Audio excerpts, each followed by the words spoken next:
Selamat pagi sahabat Alkitab yang terkasih. Marilah kita awali hari ini dengan melakukan perenungan akan firman Tuhan. Bacaan Alkitab kita pada hari ini berasal dari kitab Amsal pasal yang ke-11 ayat 23 sampai 27.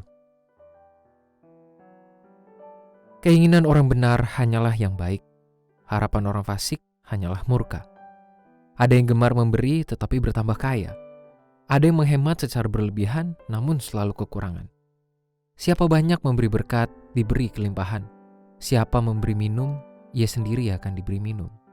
Siapa menahan gandum akan dikutuki orang, tetapi berkat turun atas kepala orang yang menjual gandum.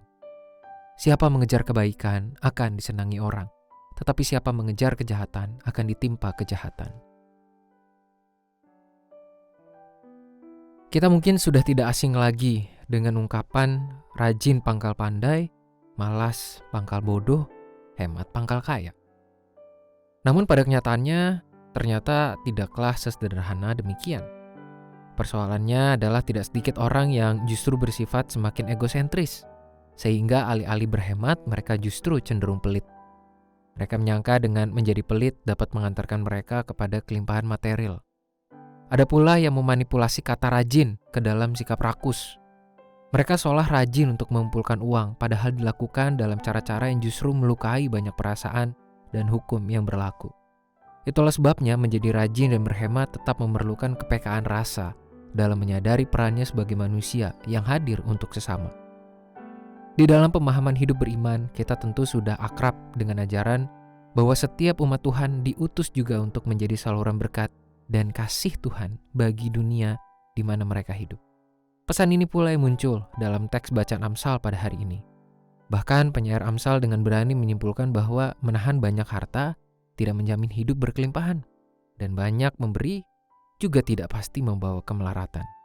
Kata kuncinya bukanlah pada menghemat atau memberi, menahan atau melepas, melainkan pada esensi menjadi berkat bagi sesama. Pada ayat 25 dituliskan bahwa siapa banyak memberi berkat, diberi kelimpahan. Siapa memberi minum, ia sendiri akan diberi minum. Hal ini membawa dampak yang sangat besar pada hidup seseorang dalam mengolah harta dan menjalani hidupnya sebagai manusia. Pesan dalam teks Amsal ini perlu kita renungkan di setiap saat kita menimbang keputusan dalam menggunakan segala harta atau uang yang kita miliki. Apakah semua hal yang kita punya itu sudah cukup kita optimalkan untuk menjadi berkat bagi sesama? Atau masih kita pusatkan kepada intensi diri sendiri? Marilah kita berdoa. Tuhan, pertama sekali kami perlu menyadari dan mengakui bahwa hingga detik ini, di tengah berbagai kondisi kehidupan kami, tapi kami tetap ada, itu semua karena pemeliharaan Tuhan.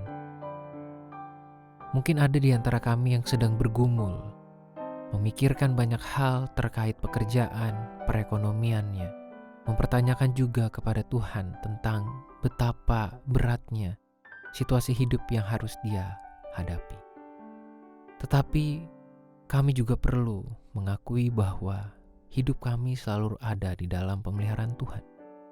Sesungguhnya firman-Mu pada hari ini juga mengingatkan kami bahwa kami ada tidak hanya untuk diri kami sendiri, tetapi Tuhan juga mengutus kami untuk menjadi saluran berkat bagi orang yang ada di sekitar kami. Oleh sebab itu Tuhan, jamalah hati kami dan bimbinglah kami untuk mampu membentuk pola pikir dan pola hidup yang bersedia untuk menjadi saluran berkat Tuhan bagi sesama, yang tidak menahan alih-alih kami ingin memperjuangkan diri kami sendiri. Biarlah segala hal yang Tuhan percayakan pada kami boleh kami bagikan dengan penuh ketulusan. Hanya di dalam nama Tuhan Yesus kami berdoa dan menyerahkan kehidupan kami. Amin.